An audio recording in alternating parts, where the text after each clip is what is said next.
ازيكم عاملين ايه؟ يا رب تكونوا بخير. طبعا النادي الاهلي خسر 2-0 من بالميراس، والمفروض ان انا مثلا اعمل فيديو عشان اطلع الكابتن اللي انا فيه، بس مش عارف اقول ايه بصراحه. اول حاجه بس هو في كام صوره كده مش عايزين يروحوا من دماغي.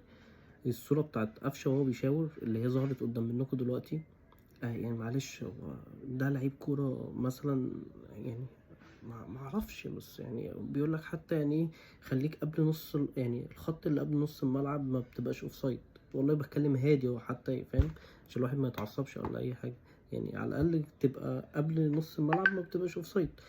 دي حاجه. تاني حاجه دلوقتي، هو بن شرقي بصراحه نزل عمل اداء حلو بالنسبه له، يعني فاهم. بس بن شرقي لو عطاه لجراديشار زي ما انتوا شايفين كده، كان الدنيا كانت هتبقى افضل من حاجات كتير. تاني صورة اللي قدامكم ده تريزيجيه. أنا مش عارف تريزيجيه يعني جه عامل نجم علينا زيادة عن اللزوم، طبعا من غير نرفزه هو ولا أي حاجة.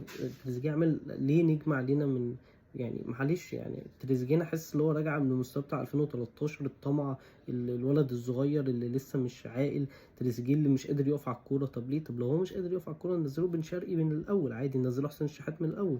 حسين الشحات النهارده نزل وكان واقف على رجله احسن من الماتش اللي فات، واحسن من الكره الزباله اللي برضه اللي قدام منكم دي. ما علينا. دلوقتي في بقى نقطه تانية، كابتن محمد هاني الناشئ اللي عنده 59,000 سنه. هنفضل صابرين عليه لحد امتى؟ معلش يعني انا عندي عمر كمال يلعب احلى. يا عم اقول لك على حاجه، كنت العب احمد رمضان بيكهام باك يمين احسن، اقسم بالله. على احمد رمضان بيكهام ما بيخافش، فاهم؟ لعبه باك يمين يا عم هيأدي. اقول لك على حاجه، لعب زيزو باك يمين. اقول لك على حاجه، لعبنا انا باك يمين بس هنبقى افضل من محمد هاني بكتير. ليه محسوبيه؟ وليه كل ده؟ بجد ليه بقى عندنا كل ده؟ ليه بنرفع سقف طموحاتنا كتير بعد كده بينزل يقل؟ على ما اظن يعني فاهم، الواحد بقى متضايق خالص يا جدعان.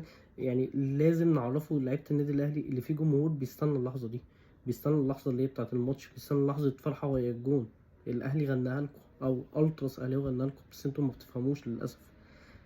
مش عارف اقول ايه بصراحه. بس حسابات الماتش ولا مش حسابات الماتش، النادي الاهلي بورتو دلوقتي متقدم على انتر ميامي 1-0. هل انت هتقدر تكسب بورتو؟ جاب البلانتي اللي انت ما عرفتش تجيبها في بورتو. هل انت تقدر تكسب بورتو؟ لو النتيجه انتهت على كده فوز بورتو على انتر ميامي والاهلي كسب يتاهل، هل انت بقى تقدر تكسب بورتو؟